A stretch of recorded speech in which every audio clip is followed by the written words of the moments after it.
Assalamualaikum warahmatullahi wabarakatuh. Salam sejahtera bagi kita semua. Yang saya hormati Bapak Dr. Doni Sahatua Manalu SEMSI selaku dosen kewirausahaan. Perkenalkan, saya Azmi Siti Fauziah dengan NIM J0414231099 dari program studi akuntansi angkatan 60 Sekolah Vokasi EPB University. Untuk memenuhi tugas kewirausahaan, izinkan saya memaparkan autobiografi saya yang berjudul This Is Me. Saya merupakan anak kedua dari dua bersaudara yang memiliki selisih 5 tahun. Kenapa saya diberikan nama Azmi, padahal Azmi ini adalah nama untuk laki-laki? Azmi memiliki arti keteguhan hati. Seperti dalam Islam, ada yang namanya ulul azmi, yaitu nabi-nabi yang memiliki ketabahan dalam menghadapi cobaan. Saya lahir di Cianjur, besar di Tangerang, dan sekolah di Jakarta. Nah, penasaran kan gimana ceritanya? Yuk simak videonya sampai akhir. Di umur 5 tahun, saya pindah ke Tangerang karena kebetulan bapak saya sudah memiliki pekerjaan di sana. Saya pun memulai pendidikan dari TK selama 2 tahun, TKA dan TKB. Saya mengikuti banyak perlombaan karena umur segitu lagi aktif-aktifnya.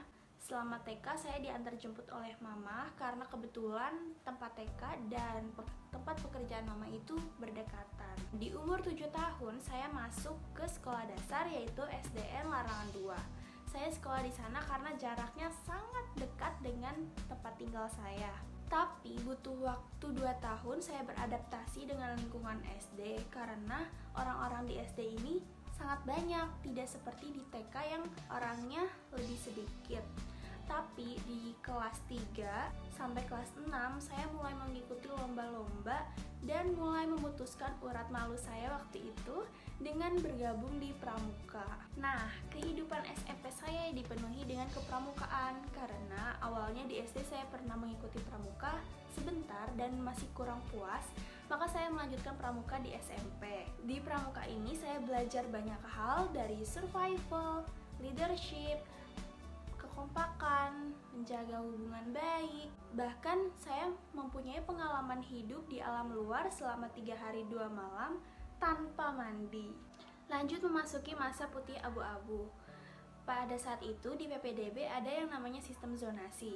Tadinya saya mendaftar di salah satu SMA Tangerang, tapi karena jarak tempat tinggal dan sekolah itu berjauhan, saya tidak diterima di SMA Tangerang tersebut.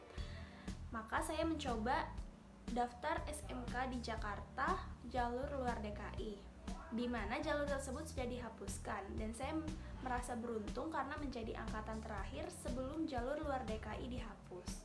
Waktu saya kelas 10, pada saat open recruitment anggota OSIS baru, saat itu saya mencoba-coba daftar, tapi akhirnya lolos seleksi berkas, wawancara, orasi, bahkan pada saat voting saya menempati urutan kedua dan diamanahkan menjadi wakil ketua OSIS pada saat itu. Sedangkan di periode berikutnya, saya benar-benar memantapkan diri ingin mendaftar di OSIS dan akhirnya diamanahkan menjadi ketua OSIS. Nah, di SMK ini gak asing sama yang namanya PKL.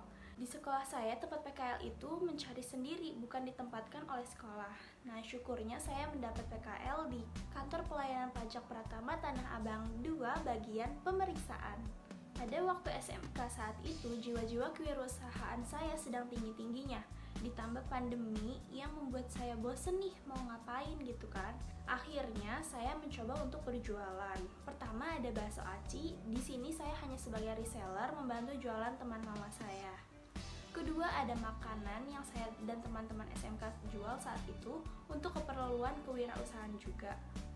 Kita bikin sendiri pempeknya, kuah cukoknya, dan bikin nama sendiri yaitu Penak, singkatannya pempek enak. Ketiga, ini sebenarnya iseng-isengan saya dan kakak saya. Yang keempat, box gift. Ini di dalamnya ada polaroid dan kartu ucapan, entah untuk ulang tahun atau yang lainnya. Nah, awalnya saya nggak percaya diri untuk kuliah karena saya sendiri merupakan lulusan SMK yang mindsetnya saat itu hanya untuk bekerja, dan bekerja. Tapi pada saat pengumuman siswa eligible, nama saya disebutkan. Saya merasa, wah, saya harus kuliah. Pada saat pendaftaran SNBP, saya daftar ke UNJ. Namun waktu itu saya juga merasa minder karena sekolah saya tidak termasuk top 1000 waktu itu. Akhirnya, saya keluarkanlah tiket VVIP saya di IPB, yaitu jalur ketua OSIS. Dan alhamdulillah, dari 2 pilihan, 1 akuntansi, 2 manajemen industri, saya lolos pilihan pertama program studi akuntansi Sekolah Vokasi IPB University. Terakhir ada hobi dan prestasi. Pertama, membaca, menulis, menghitung. Nah, dulu saya orangnya ambis banget, gak mau kalah, batu, keras kepala. Maka saya nge-push diri saya sampai akhirnya bisa berpartisipasi di lomba calistung atau baca, tulis, hitung, dan meraih peringkat 10. Hadiahnya lumayan, 100.000 untuk ukuran siswi kelas 4 SD. Yang kedua ada tari tradisional. Ini merupakan salah satu materi perlombaan pramuka. Tarinya ini kelompok dan alhamdulillah meraih juara 3 tari ondel-ondel di UIN Jakarta waktu saya kelas 8 SMP.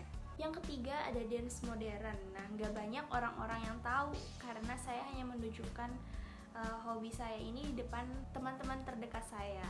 Teman-teman tersebut selalu memberikan apresiasi. Yang terakhir ada berjualan. Nah, pernah pada saat NCT konser di AIS BSD Tangerang, waktu itu saya datang ke venue bukan untuk menonton konser, tapi untuk jualan aqua. Dan alhamdulillahnya aqua tersebut laris 2-3 kardus. Oke, baik, sekian perjalanan hidup saya sampai saat ini. Akan dilanjut part 2 mungkin 20 tahun kemudian. Apabila ada kesalahan mohon dimaafkan. Wassalamualaikum warahmatullahi wabarakatuh. Sampai jumpa.